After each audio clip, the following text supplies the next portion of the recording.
Willow Jane pressed her trembling hands against the rough wooden seat of the stagecoach as it bounced along the rutted road toward Carson City, Nevada, her heart hammering so hard she thought it might burst through her ribcage. The advertisement she had answered 3 months ago was still folded in her carpetbag, the words promising a respectable rancher seeking a wife, a new life away from the horrors she had endured back in Philadelphia. But now, as the desert landscape stretched endlessly before her in this summer of 1878, she wondered if she had made a terrible mistake trading one prison for another. The other passengers paid her no mind, which suited her fine, though every time the gentleman across from her shifted his weight or cleared his throat, she flinched as though struck.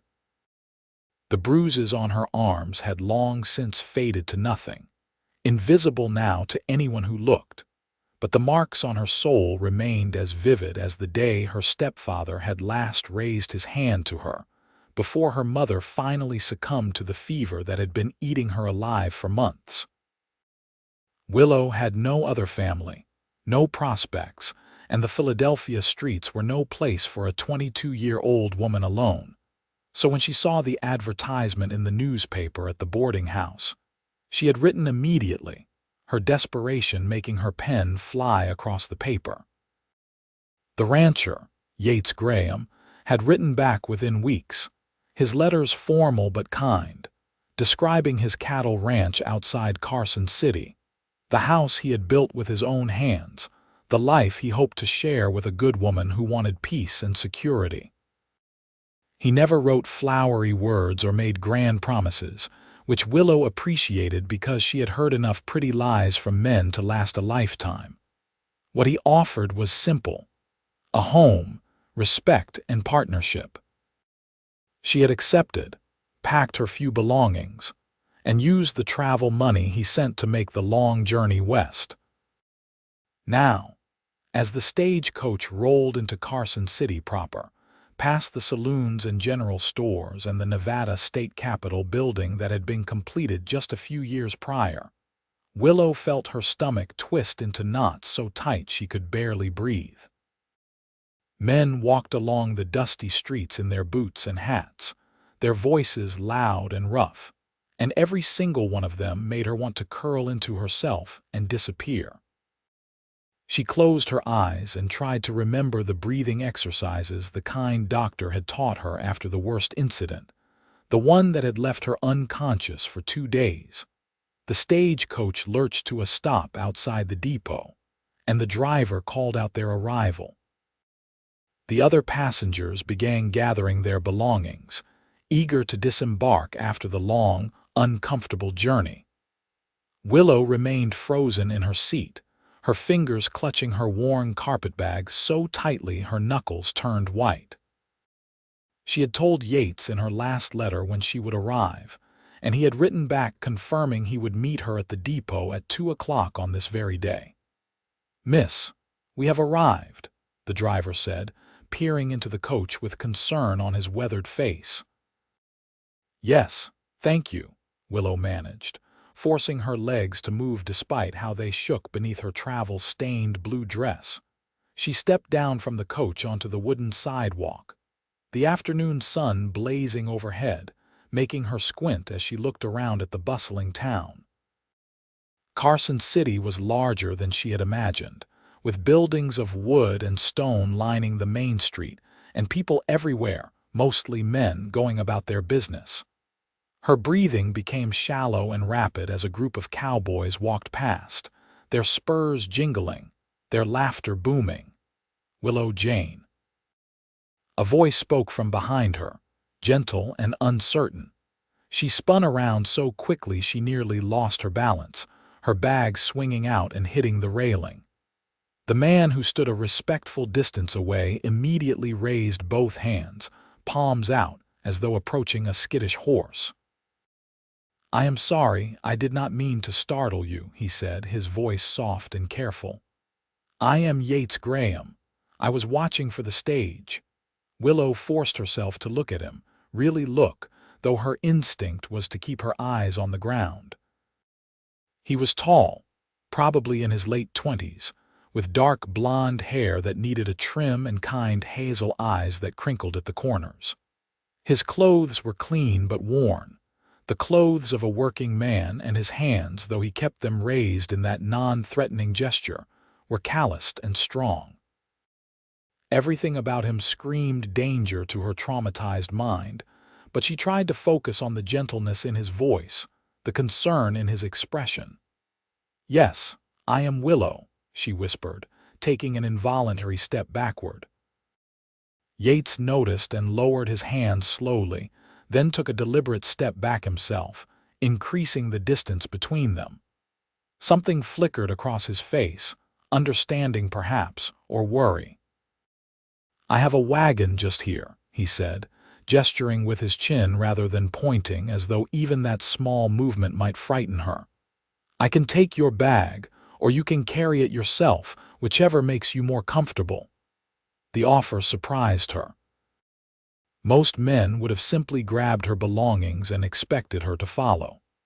The fact that he gave her a choice, that he noticed her discomfort and was actively trying to accommodate it, made something small and fragile flutter in her chest. Hope, maybe, or the distant memory of what trust might feel like. "You can take it," she said quietly, though she immediately regretted the decision when he stepped closer to receive the bag from her outstretched hand. He moved slowly, telegraphing his movements, and took the carpet bag by the handle, careful not to let his fingers brush against hers. When he had it secure, he stepped back again, maintaining that buffer of space.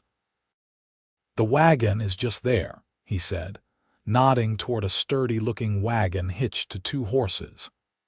"I brought extra cushions for the seat because the road to the ranch can be rough, and I thought you might appreciate the comfort after such a long journey." Willow followed him to the wagon, keeping several paces behind, her eyes darting to every man who passed too close.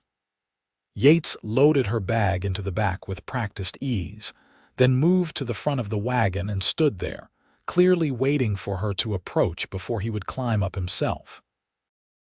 "I can help you up if you like, or there is a step built into the side," he said, pointing to a wooden block that had been attached to the wagon. "The step is fine," Willow said quickly. She climbed up using the step, grateful that he stayed where he was rather than offering his hand or, worse, putting his hands on her waist to lift her. Once she was settled on the cushioned seat, he walked around to the other side and pulled himself up with easy strength, settling beside her but leaving as much space as the bench would allow. He picked up the reins and clicked his tongue, and the horses started forward at a gentle walk.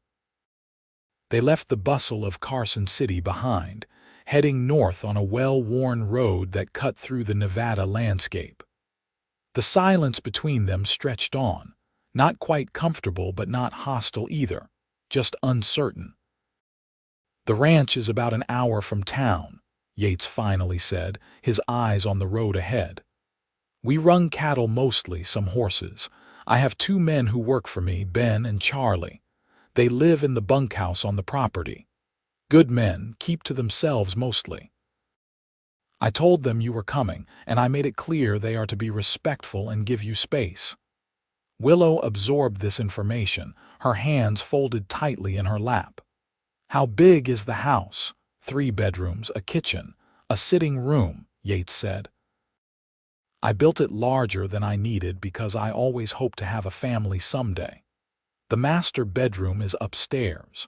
There is another room up there too, and one downstairs that I have been using. I figure you should have the upstairs to yourself, for privacy. I will stay in the downstairs room." She turned to look at him then, surprise breaking through her fear. "We will not share a room." Yates kept his eyes on the road, but his jaw tightened slightly. "Miss Willow, I may not understand exactly what happened to you before you came here, but I am not blind. I can see that you are frightened, especially of men. Whatever understanding we came to through letters, I want you to know that I will not force anything on you. Not now, not ever. We can take this as slow as you need. If all you ever want from me is a roof over your head and safety, then that is what you will have." Tears burned in Willow's eyes, blurring the landscape into watercolor washes of brown and gold. No man had ever spoken to her with such consideration, such patience. Her stepfather had been a monster who took what he wanted without care for the pain he caused. The men she had encountered on the streets of Philadelphia had looked at her like a piece of meat. Even the men she had thought were kind had expectations, demands. "Why would you agree to marry someone if you are willing to accept nothing in return?" she asked, her voice barely audible over the sound of the wagon wheels. "Because I believe that if you feel safe, if you are given time and kindness, maybe someday you might come to trust me," Yates said simply. "And if that day never comes, well, at least I will have done right by another human being. That is worth something, is it not?" Willow did not answer because she could not trust her voice not to break entirely. She turned her face away, wiping at her eyes with the back of her hand, and they continued the journey in silence. The ranch, when it came into view, was more beautiful than she had imagined. The house was a sturdy two-story structure with a wide porch, painted white with green shutters. There was a barn, a bunkhouse set at a distance, and corrals where cattle and horses grazed in the late afternoon sun. Mountains rose in the distance, purple and blue against the endless sky, and the air smelled clean, so different from the coal smoke and rot of Philadelphia. Yates brought the wagon to a stop in front of the house and climbed down, then waited for her to descend on her own. He retrieved her bag and walked to the front door, which he unlocked and pushed open before stepping back. "Welcome home," he said quietly. Willow walked past him into the house, her eyes taking in the simple but well-made furniture, the clean floors, the curtains on the windows. It smelled like wood and soap and something baking, which confused her until she saw the pie cooling on the kitchen counter. "I made apple pie this morning," Yates said, sounding almost embarrassed. "I am not much of a cook, but I can manage a few things. I thought you might be hungry after your journey." "You made this?" Willow asked, unable to hide her surprise. "Yes, madam. Like I said, I am not much of a cook, but I have been on my own for a long time. A man learns to feed himself or he starves." He set her bag down near the stairs. "Let me show you to your room." He led her up the stairs, his boots heavy on the wood, and showed her a spacious bedroom with a large bed covered in a beautiful quilt, a dresser, a washstand with a porcelain basin and pitcher, and a window that looked out over the ranch. Everything was clean and neat, prepared for her arrival.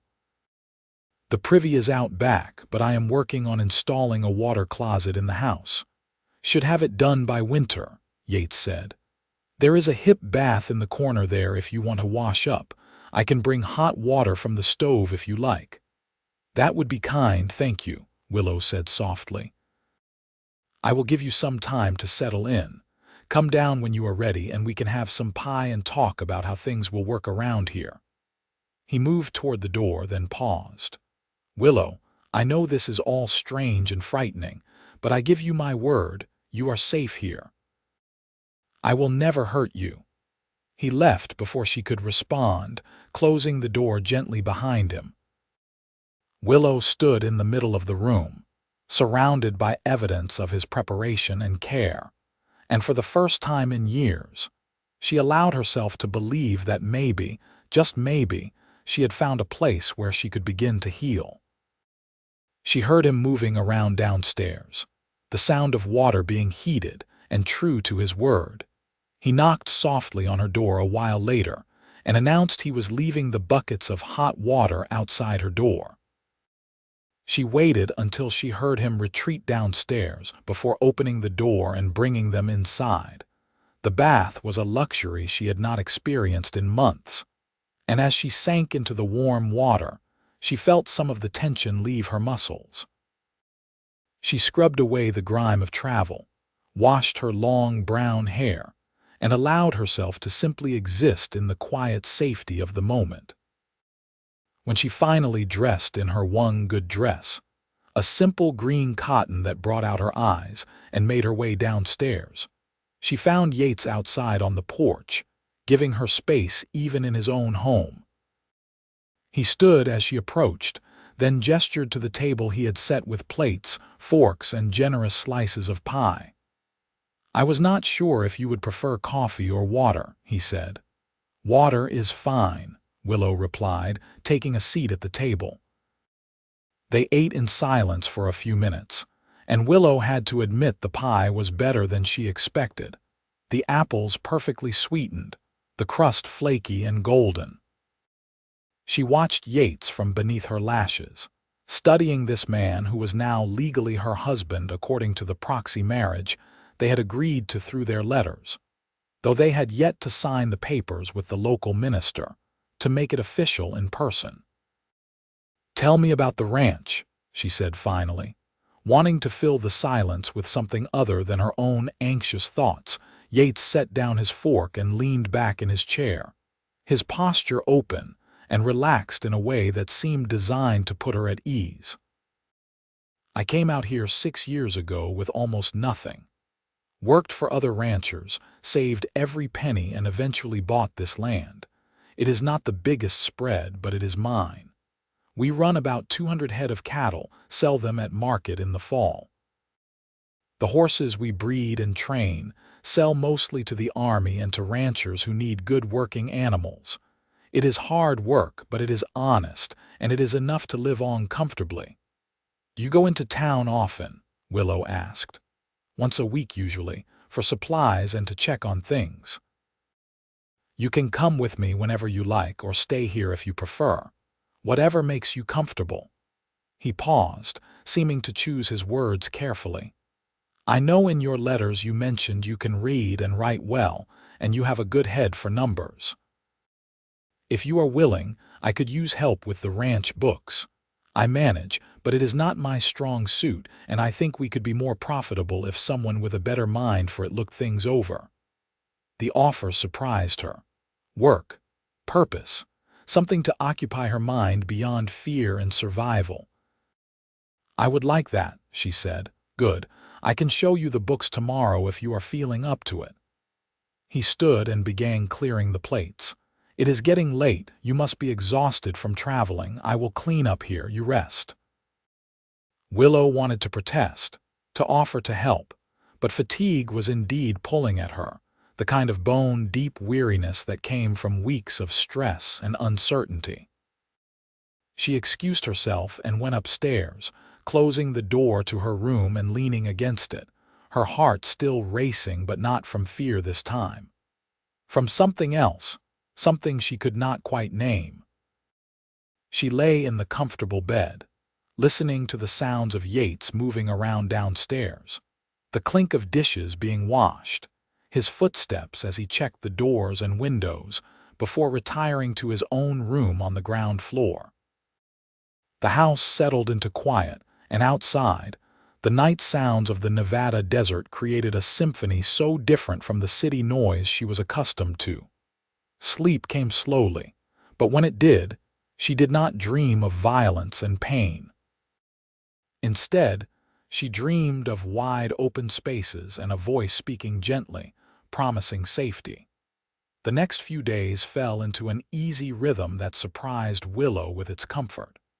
Yates was an early riser, up before dawn to tend to the animals and see to the ranch work. He would leave a simple breakfast for her in the kitchen, usually biscuits or bread with preserves and coffee warming on the stove. By the time she woke and made her way downstairs, he would be outside, giving her the space to move through the house without the anxiety of his presence. She found the ranch books in his small office, a room off the sitting area that contained a desk, shelves of supplies, and ledgers documenting years of expenses and sales. As she reviewed the entries, she realized Yates had been undercharging for his horses and paying too much for certain supplies that he could get cheaper from different merchants.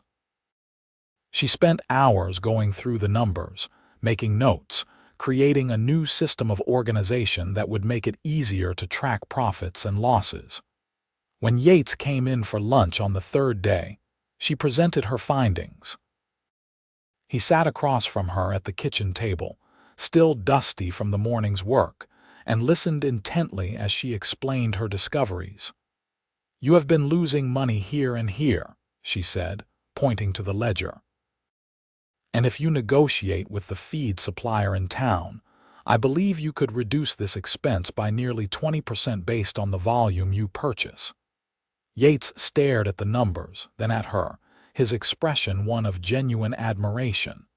"You figured all this out in 3 days." "Numbers make sense," Willow said quietly. "They follow rules. They are predictable." "Unlike people," she did not say, but the implication hung in the air between them. "You have a real gift," Yates said. "If you are willing to take this on permanently, I will pay you a percentage of the increased profits. It is only fair since it is your work generating them." "You do not have to pay me," Willow protested. "I am your wife." "Yes, and you are also a skilled bookkeeper who is improving my business. That deserves compensation." His tone was firm but kind.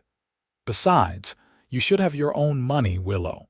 Money that is yours alone, that you can spend or save as you see fit. Every person deserves that independence." The thoughtfulness of the gesture made her throat tight with emotion.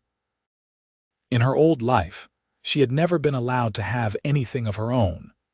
Everything belonged to her stepfather, controlled by him, used as leverage to keep her compliant.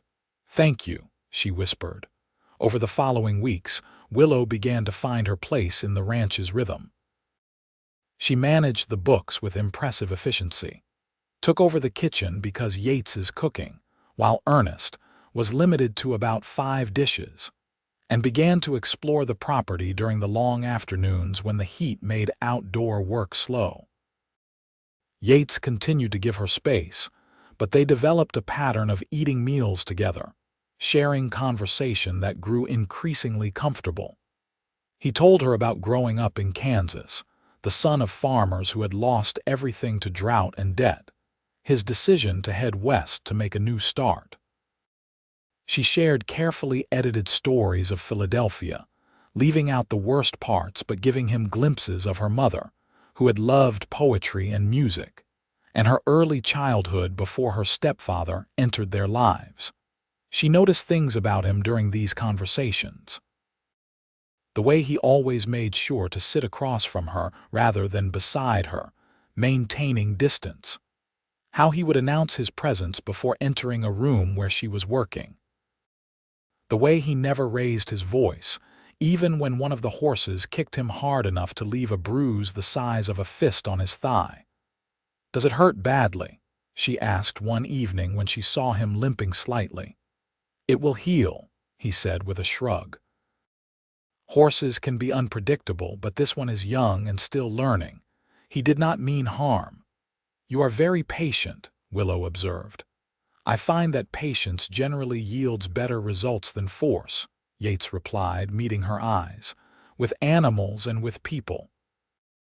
The meaning was clear, and Willow felt that unfamiliar flutter in her chest again, stronger this time. She was beginning to realize that what she felt when she looked at Yates was not fear, or at least not only fear. There was something else growing beneath the anxiety, something that warmed her from the inside when he smiled at her across the dinner table or praised her work with the books. One Saturday morning in late September, Yates announced he needed to go into Carson City for supplies and to meet with a potential buyer for some horses. "You are welcome to come if you like," he said, "or you can stay here. Ben and Charlie will be around if you need anything, though they will be working the north pasture most of the day." Willow considered. She had been at the ranch for nearly 2 months now and had not left the property once. The thought of going into town, of being surrounded by crowds and strangers, made her stomach clench with anxiety. But the thought of challenging that fear, of taking a step forward rather than remaining frozen, appealed to something stubborn in her nature. "I will come," she said. Yates looked surprised but pleased. "All right then. We will leave in an hour." The ride into town was easier than the first one had been. Willow found herself relaxing into the rhythm of the wagon, even enjoying the scenery. Yates pointed out landmarks, told her stories about the area, filled the time with gentle conversation that required little from her, but gave her something to focus on besides her nerves. Carson City was busy, as it always seemed to be, and when they arrived, Willow felt the familiar anxiety begin to creep back. But Yates, perceptive as ever, helped her down from the wagon and said, "I need to meet the horse buyer at the stockyard, which will take about an hour. Would you like to come with me, or would you prefer to visit the general store? Mrs. Patterson, who runs it, is a kind woman. I can introduce you if you like." The thought of being around livestock and multiple men negotiating business made Willow's skin crawl, but the idea of meeting another woman, someone she might talk to, was appealing. "The general store," she said. Yates walked her to the store, a well-kept establishment with large windows displaying everything from fabric to farming equipment. Inside, a woman in her 50s with kind eyes and graying hair looked up from behind the counter. "Yates Graham, as I live and breathe," she said warmly. "And who is this, Mrs. Patterson?" "This is my wife, Willow," Yates said, his voice carrying obvious pride that made Willow's cheeks warm. "Willow, this is Dorothy Patterson. She and her husband run the best general store in Nevada." "Oh, stop your flattery, Mrs. Patterson said, but she was smiling. She came around the counter and approached Willow with open friendliness. "I am so pleased to meet you, dear." Yates mentioned in passing that he was expecting a bride. "Welcome to Carson City." "Thank you," Willow said softly. "I need to head to my meeting," Yates said. "Willow, feel free to look around, purchase anything you need or want. I have an account here. I will be back in an hour or so." He left, and Willow felt a moment of panic at being alone in a strange place, but Mrs. Patterson's warm presence was surprisingly comforting. "Come, dear, let me show you what we have," the older woman said. "I just received a shipment of beautiful fabric from San Francisco, and I have been dying to talk to another woman. Do you know how tiresome it is to discuss nothing but cattle and mining all day?" Despite herself, Willow smiled. She spent the next hour in Mrs. Patterson's company, looking at fabric and discussing the merits of various household goods. The older woman was a gifted conversationalist who managed to draw Willow out without being intrusive, sharing stories about the town and the people in it, creating a picture of the community Willow had joined. "Yates is a good man, Mrs. Patterson said as she measured out fabric that Willow had admired, a beautiful deep blue cotton that would make a nice dress. "Keeps to himself mostly, but he is always fair in his dealings, always respectful. You are lucky to have found him." "I think perhaps he is the lucky one," Willow said quietly, surprising herself with the defense. Mrs. Patterson smiled knowingly. "Well, from what I can see, you are both fortunate. It does my heart good to see Yates with someone. He has been alone too long." When Yates returned, he found Willow deep in conversation with Mrs. Patterson about the best methods for preserving vegetables for winter. He stood in the doorway for a moment, just watching, and the expression on his face when Willow glanced up and caught him looking made her heart skip a beat. There was such warmth there, such genuine affection, that she had to look away before she did something foolish like cry. They loaded the supplies into the wagon along with the fabric and a few other items Willow had selected, including new books that Mrs. Patterson had recommended. On the ride back to the ranch, Willow found herself sitting slightly closer to Yates than she had on the ride in, the space between them a little less necessary than it had once been. "You seem to enjoy yourself," Yates observed. "Mrs. Patterson is lovely," Willow said. "She knows everyone and everything. She told me about the church social next month and the harvest festival in October." "We can attend if you would like," Yates offered. "Or not. Whatever you prefer," Willow considered. A month ago, the thought of attending a social gathering would have been unthinkable. But now, with Mrs. Patterson's friendliness and the growing comfort she felt with Yates, it seemed almost possible. "Perhaps the harvest festival," she said. "That gives me time to prepare." "Then we will go to the harvest festival," Yates said, smiling at her in a way that made warmth spread through her chest. As autumn settled over the Nevada landscape, painting the mountains in gold and red, Willow found herself changing in ways both subtle and profound. The constant terror that had been her companion for so long began to ease, replaced by a cautious calm that grew stronger each day. She still startled at sudden noises, still felt her heart race when Ben or Charlie came too close, but with Yates, she was learning to relax. He was so careful with her, so consistent in his gentleness, that she began to trust it. More than that, she began to trust him. She found herself watching him as he worked, admiring the strength in his arms as he repaired fences, the concentration on his face as he trained a young horse, the patience he showed with everything and everyone. One evening in early October, as they sat on the porch watching the sunset paint the sky in shades of orange and purple, Willow found the courage to ask something that had been on her mind. "Yates, why did you never marry before? You are a good man with a successful ranch." Surely there were women here who would have been interested. He was quiet for a long moment, staring out at the horizon. "I suppose I was waiting for the right person," he said finally. "Someone who needed what I could offer as much as I needed what they could offer. Someone who would see this life, this place, as a gift rather than a compromise." "And do you think I see it that way?" Willow asked. He turned to look at her then, his hazel eyes serious. "I hope so. Do you?"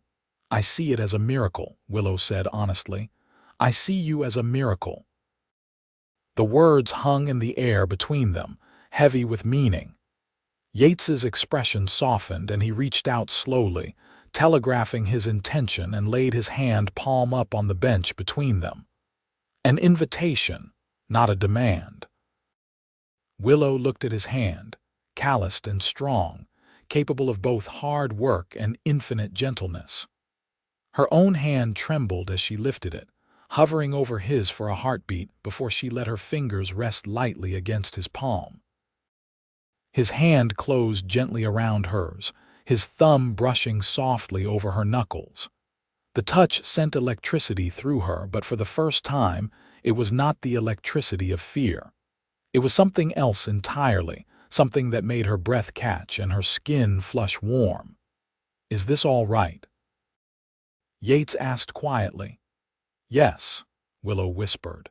They sat like that as the sun sank below the mountains, their hands joined, a connection forming that was fragile but real. When the evening grew too cold to remain outside, Yates released her hand with obvious reluctance and stood. "Good night, Willow," he said softly. "Good night," she replied, her hand still tingling from his touch. That night, lying in her bed, Willow allowed herself to think about things she had never imagined possible. She thought about what it might be like to kiss Yates, to be held by him, to share more than just a house and conversations. The thoughts should have terrified her, but instead, they filled her with a longing so intense it made her ache. She was falling in love with him. The realization should have frightened her more than anything else, but instead, it felt like the most natural thing in the world. How could she not love someone who had shown her such consistent kindness, such unwavering patience? Someone who asked for nothing but gave everything. The harvest festival arrived on a crisp Saturday in mid-October. Willow dressed in the blue dress she had made from the fabric purchased at Mrs. Patterson's store, and when she came downstairs, the look on Yates's face told her she had chosen well.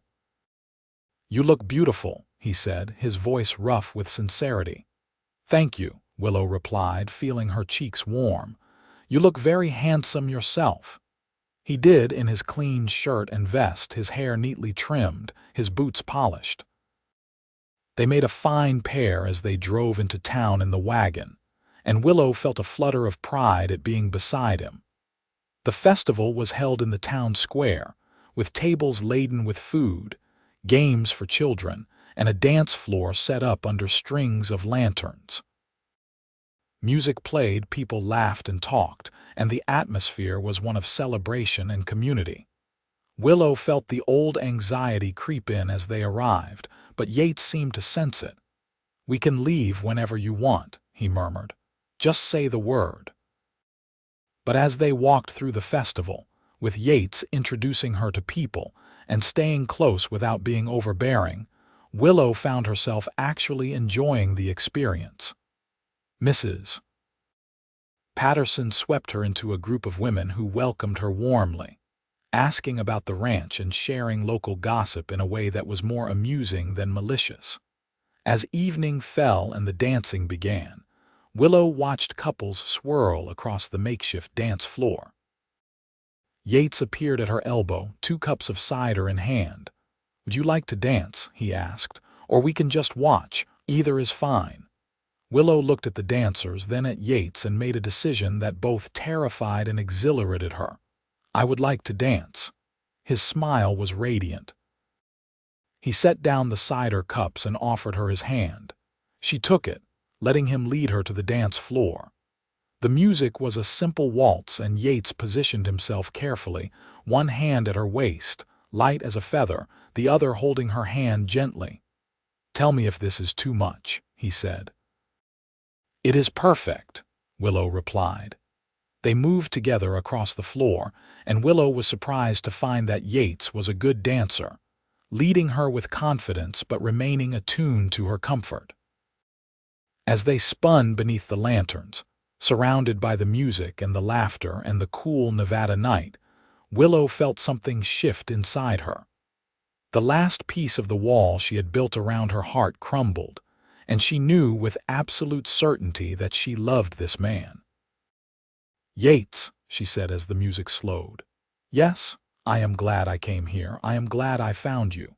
His hand tightened slightly at her waist, and when she looked up into his eyes, what she saw there took her breath away. Love, pure and unguarded, shining in his gaze. "I am glad too," he said.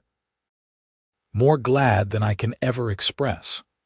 The ride home that night was quiet, but it was the comfortable silence of 2 people who understood each other. When they arrived at the ranch, Yates helped Willow down from the wagon, and for the first time, she did not immediately step away. Instead, she stood there, looking up at him in the moonlight. "Willow," he said, his voice uncertain, "I need to tell you something." "What is it?" "I love you," he said simply.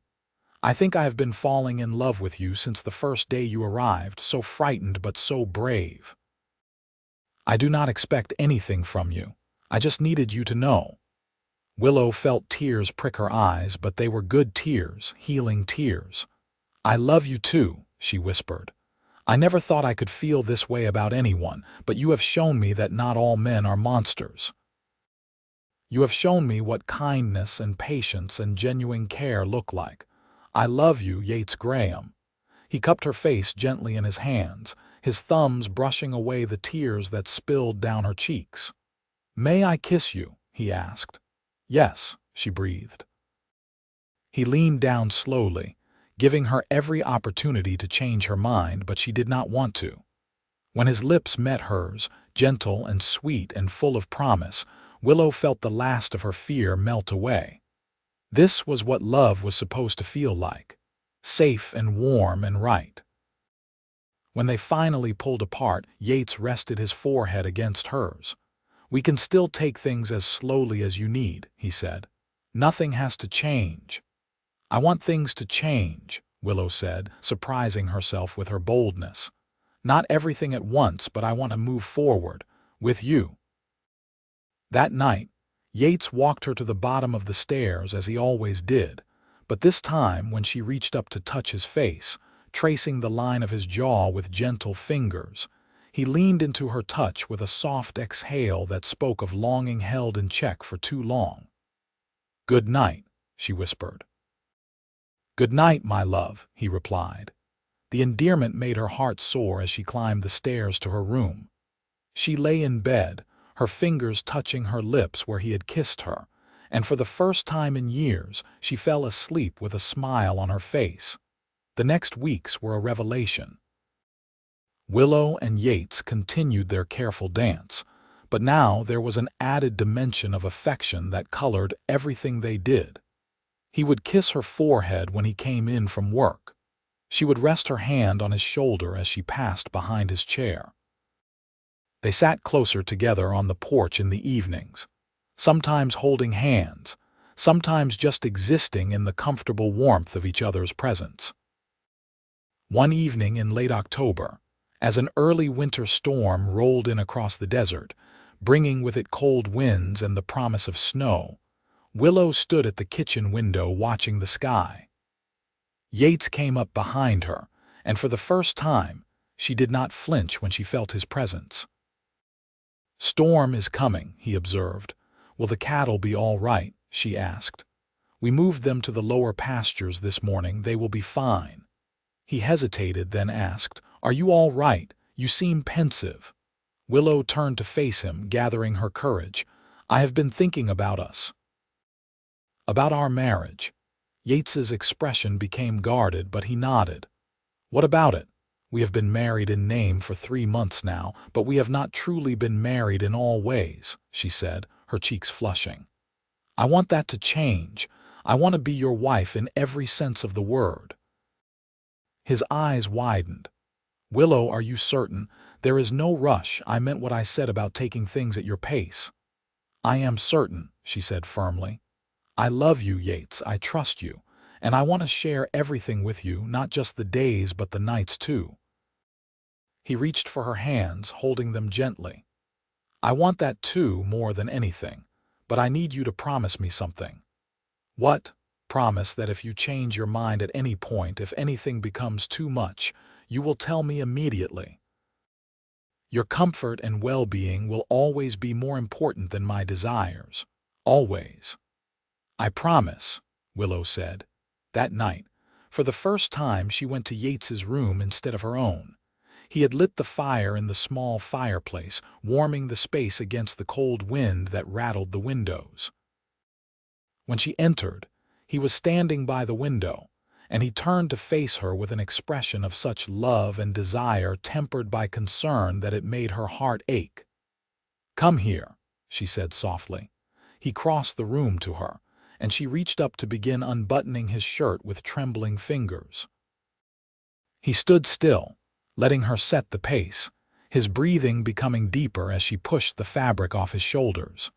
His body was lean and muscled from years of hard work, marked with scars that told stories of a life lived fully.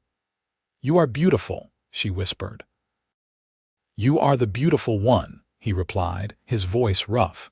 She let him help her with the buttons of her dress, his fingers patient despite their slight tremor. As the fabric fell away, she waited for the fear to come, for the memories to overwhelm her, but they did not. There was only Yates, looking at her with reverence, making her feel cherished rather than objectified. He led her to the bed, and they lay down together, skin against skin, warmth against warmth. He kissed her with a passion that had been restrained for months, and she responded in kind, discovering that her body was capable of pleasure rather than just pain. "Are you all right?" he asked multiple times throughout the night, checking in with her, ensuring her comfort. "I am perfect," she assured him, and she meant it. When they finally came together, joining in the most intimate way possible, Willow felt tears stream down her face, but they were tears of joy and healing. Yates kissed them away, whispering words of love and devotion, moving with her in a rhythm that was gentle and patient and absolutely right.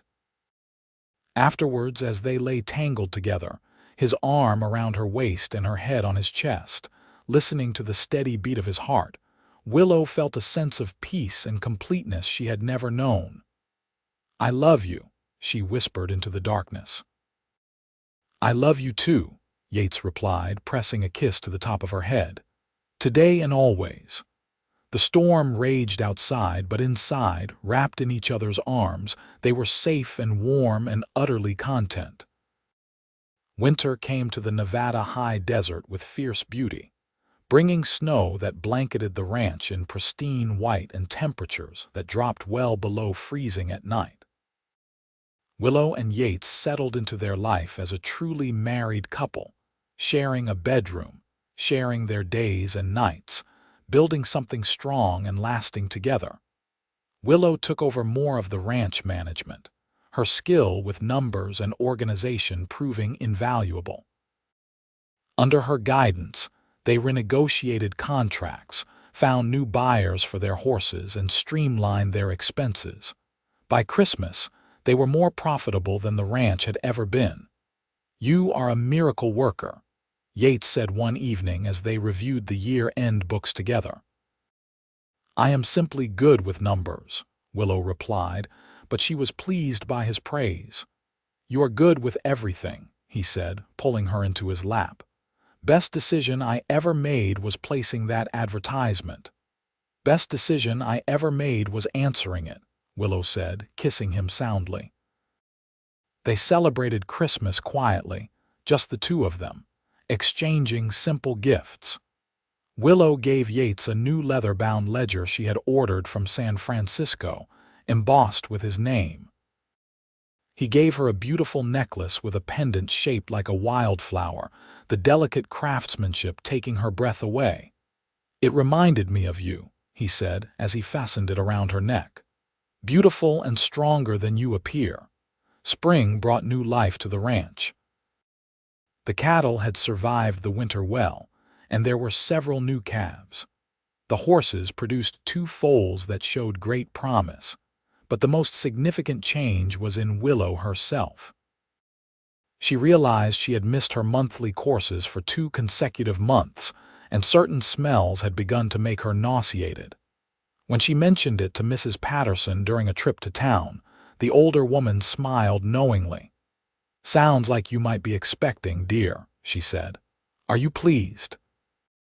Willow was surprised to realize she was not frightened, but rather excited. The thought of carrying Yates's child, of creating a family with this man she loved, filled her with joy rather than dread. She told him that evening as they sat on the porch watching the sunset. "Yates, I think I am with child." He went very still, then turned to look at her with wonder in his eyes. "Truly, I believe so. All the signs are there." He let out a whoop of joy that made her laugh, then swept her into his arms, spinning her around before setting her down gently, his hand immediately going to her still flat stomach. "We are going to have a baby," he said, his voice filled with awe. "We are," Willow confirmed. "Are you happy?" He asked, searching her face. "I am happier than I ever imagined possible," she said honestly. The pregnancy progressed smoothly. Willow suffered some morning sickness in the early months, but it passed, and she bloomed with health. Yates was attentive almost to the point of being overbearing, constantly checking on her, insisting she rest, taking over tasks she was perfectly capable of doing. "I am pregnant, not fragile," she finally told him with exasperation one day when he tried to carry her upstairs. "I know, I just want to take care of you," he said sheepishly. "You do take care of me every single day, but I need to maintain some independence," Willow said gently. He backed off slightly, though she noticed he still found ways to pamper her, from picking wildflowers to leave on her pillow to rubbing her feet in the evenings when they swelled from the heat. In August, as the summer sun beat down mercilessly on the Nevada landscape, Willow went into labor. It was long and difficult, attended by the local midwife and Mrs. Patterson, with Yates pacing anxiously outside the bedroom until Willow demanded he come in and hold her hand. He stayed by her side through every contraction, letting her squeeze his hand hard enough to leave marks, whispering encouragement and love even as his face went pale with worry. Finally, as dawn broke over the mountains, filling the room with golden light, their son was born. He came into the world with a lusty cry that made both parents laugh with relief and joy. "A boy," the midwife announced, placing the cleaned and swaddled infant in Willow's arms. She looked down at her son, perfect and beautiful, with a shock of dark blonde hair and eyes that would probably turn hazel like his father's. Yates sat on the bed beside her, his arm around her shoulders, staring at their child with such naked love that it made Willow's heart overflow. "He is perfect," Yates whispered. "You are amazing. I am in awe of you." "We made him together," Willow said. "He is ours." They named him William after Willow's mother, whose middle name had been Wilhelmina, and James after Yates's father. Little William was a content baby, healthy and strong, and he brought even more joy to the ranch. Watching Yates with their son was a revelation. He was a natural father, patient and gentle, changing diapers without complaint, walking the floor with William during his fussy periods, singing off key lullabies that somehow always worked to soothe the baby. One night, Willow woke to find Yates's side of the bed empty. She found him in the nursery they had set up in the room next to theirs, sitting in the rocking chair with William asleep on his chest, both of them peaceful in the lamplight. "You should be sleeping," she said softly from the doorway. "I will sleep later." "Right now, I just want to hold him," Yates said. "I keep thinking about how close I came to missing all this. If you had not answered that advertisement, if you had not been brave enough to come west, I would not have you or William. My life would be so much emptier." Willow crossed the room and knelt beside the chair, resting her head on Yates's knee. "And if you had not been the kind, patient man you are, I would never have healed enough to let myself love you. We found each other exactly when we needed to. I will spend the rest of my life being worthy of the gift you have given me," Yates said. "You already are," Willow assured him. As William grew from an infant to a toddler, the ranch continued to thrive under Willow and Yates's joint management. They hired another hand to help with the increased workload, a young man named Thomas, who was respectful and hardworking. Willow had come far enough in her healing that she could interact with the ranch hands without fear, though Yates remained protective, making sure everyone understood that his wife and son were to be treated with the utmost respect. When William was 2, Willow found herself pregnant again. This time, she knew immediately, and the pregnancy was easier than the first. In the spring of 1882, they welcomed a daughter into the world, a tiny thing with dark hair and green eyes like her mother. They named her Grace, because Yates said she was a grace they had not expected but were profoundly grateful for. William was fascinated by his baby sister, wanting to help with everything, and Willow's heart swelled watching her 2 children together. Life settled into a beautiful rhythm. The children grew healthy and happy. The ranch prospered beyond even Willow's ambitious projections. Their herd expanded, they built a new barn and expanded the house, adding on 2 more bedrooms in anticipation of their growing family. When Willow discovered she was pregnant for a 3rd time in the fall of 1883, Yates laughed and said they might need to add even more rooms. This pregnancy resulted in twin boys, born in early summer of 1884, whom they named Samuel and Daniel. The house was now full of the sounds of children, chaotic and loud and absolutely wonderful. Mrs. Patterson, who had become a close friend and grandmother figure to the children, often remarked that she had never seen a happier family. "You two are proof that love can heal even the deepest wounds," she told Willow one afternoon as they watched the children play in the yard while Yates repaired a fence nearby. "He healed me," Willow said simply.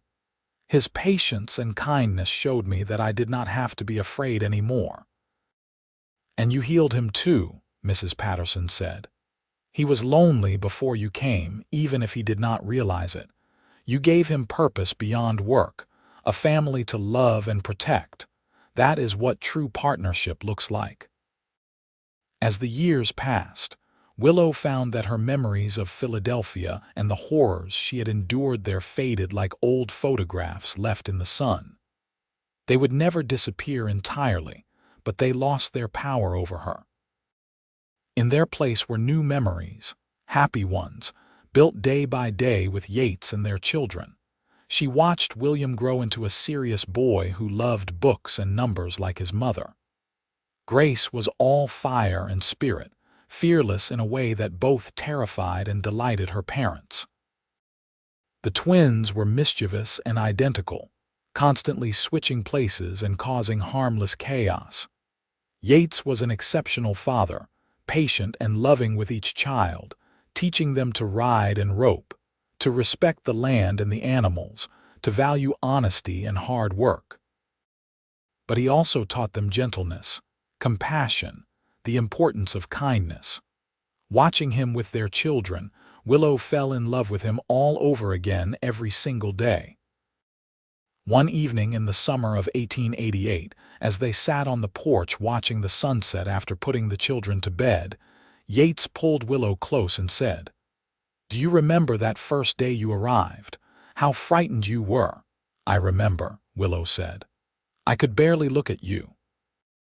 I was so worried I would do something to scare you worse, that I would fail you somehow," Yates admitted. "But you were so brave, Willow. Even terrified, you kept trying." "I had to. The alternative was to give up, and something in me refused to do that," Willow said. "And then I met you, and you showed me that there were still good men in the world. You were so patient with me." "You were worth the patience. You are worth everything," Yates said, kissing her temple. "I never imagined I could have this life," Willow said, gesturing to the ranch, the house filled with sleeping children, the man beside her.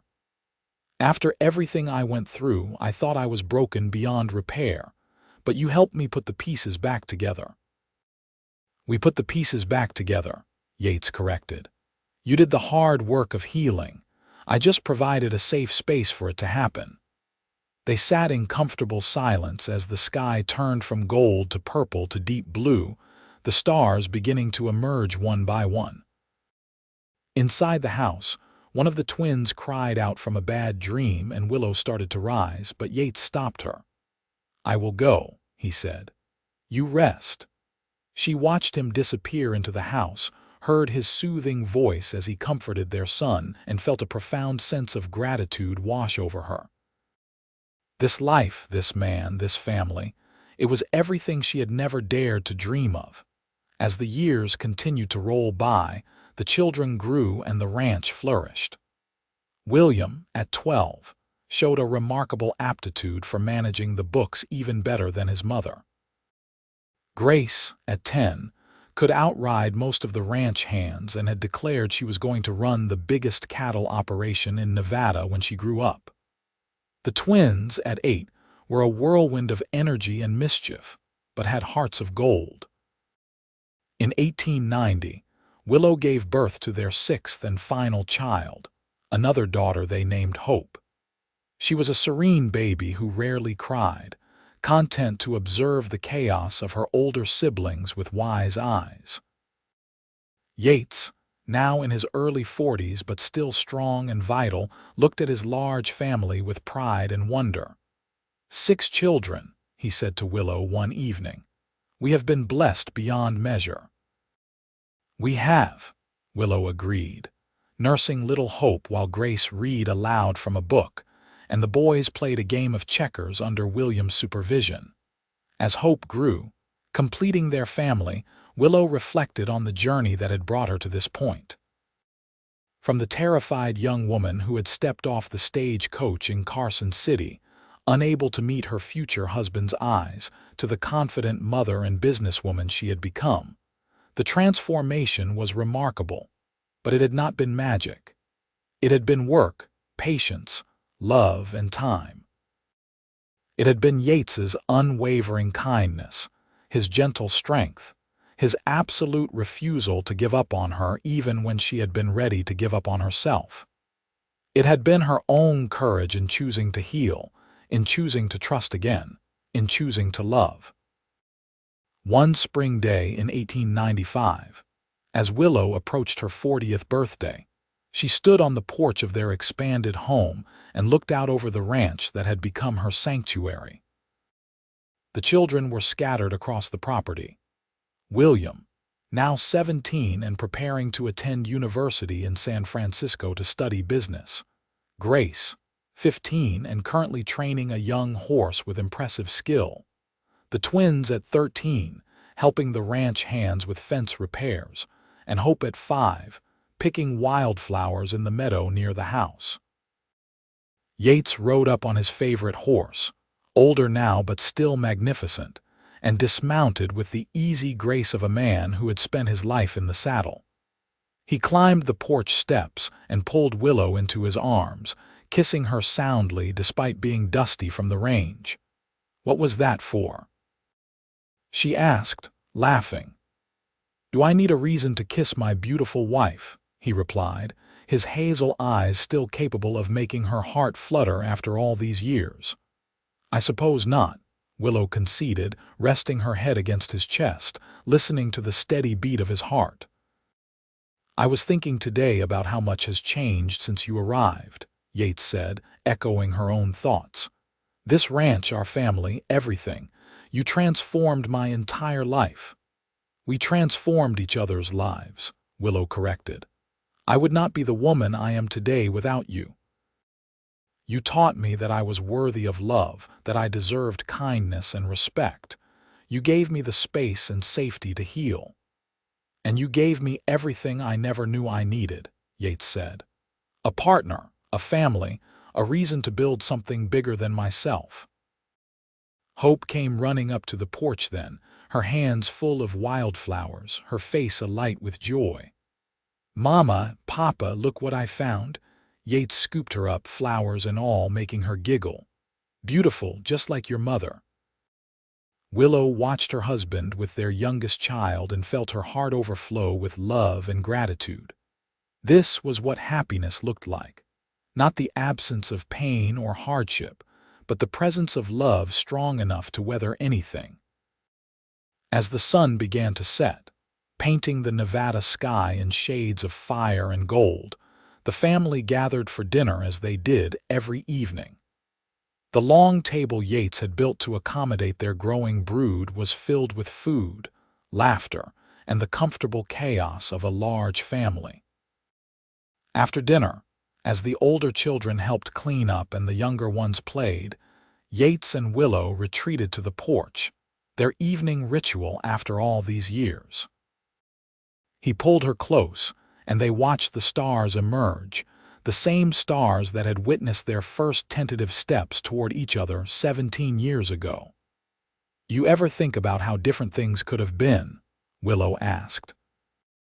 "If I had not answered your advertisement, or if you had chosen someone else?" "Sometimes," Yates admitted. "But then I remember that I do not believe in coincidence. I believe you were meant to find your way here to me, to this life.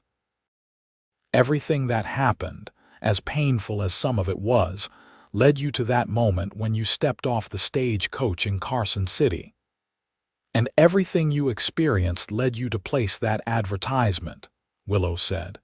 "We were two broken people who found healing in each other." "You were never broken," Yates said firmly. "Hurt, yes. Traumatized, absolutely, but never broken. You were always strong, Willow. You just needed someone to help you remember that." She turned in his arms to face him, this man who had shown her what true strength looked like. Not the violent domination of her stepfather, but the quiet courage of patience, the brave choice of gentleness over force. "I love you, Yates Graham," she said, "more than words can express." "And I love you, Willow Graham," he replied, "today and every day for the rest of our lives." They sealed the promise with a kiss, surrounded by the evidence of the life they had built together. The ranch that had grown from modest to prosperous, the house that rang with the laughter of their children, the land that stretched out around them in endless possibility. Inside, William was helping Grace with her mathematics homework, demonstrating the patience and teaching ability that would serve him well in his future career. The twins were building an elaborate fortress out of firewood, already planning tomorrow's adventures. Hope was curled up in her favorite chair, fighting sleep as she listened to the sounds of her family around her. This was their legacy, Willow thought. Not just the ranch or the business success, but this family built on a foundation of love and mutual respect. Children raised to be kind and strong and brave. They would go out into the world carrying the lessons their parents had taught them, spreading that kindness further. As the years continued to pass, those lessons proved true. William graduated with honors and returned to help expand the ranch operation, using modern business techniques to increase their reach and profitability. Grace, true to her word, became one of the most successful cattle ranchers in Nevada, never marrying but finding fulfillment in her work and in the horses she bred and trained. The twins, inseparable as always, started their own horse breeding operation on land adjacent to the family ranch, working in partnership with their father and brother to create an empire of sorts, small by some standards but wildly successful and respected throughout the region. And Hope, the baby, grew into a teacher, opening a school in Carson City where she taught with patience and kindness, helping children learn not just academics but confidence and self-worth. All of them carried forward the values their parents had instilled: the importance of kindness, the strength in gentleness, the power of patience and understanding. Yates and Willow aged together gracefully, their love deepening with each passing year. In their 60s, when most of the physical work of the ranch had been passed to the younger generation, they would still sit on that porch every evening, holding hands and watching the sunset, sometimes talking, sometimes just existing in the comfortable silence of two people who knew each other completely. On the evening of their 40th wedding anniversary in 1918, surrounded by their children, grandchildren, and even a few great-grandchildren, Yates stood to make a toast. His hair was silver now, his face lined with the marks of a life well lived, but his eyes still held that same gentle strength that had first begun to chip away at Willow's walls all those decades ago. 40 years ago, I placed an advertisement in a Philadelphia newspaper, hoping to find a partner to share my life, he said, his voice still strong despite his years. What I found was so much more than that. I found my soulmate, my best friend, the mother of my children, and the love of my life. Willow, you have made every single day of these 40 years a gift. I am the luckiest man who ever lived. Willow, her own hair now silver but her green eyes still bright, stood and took his hand.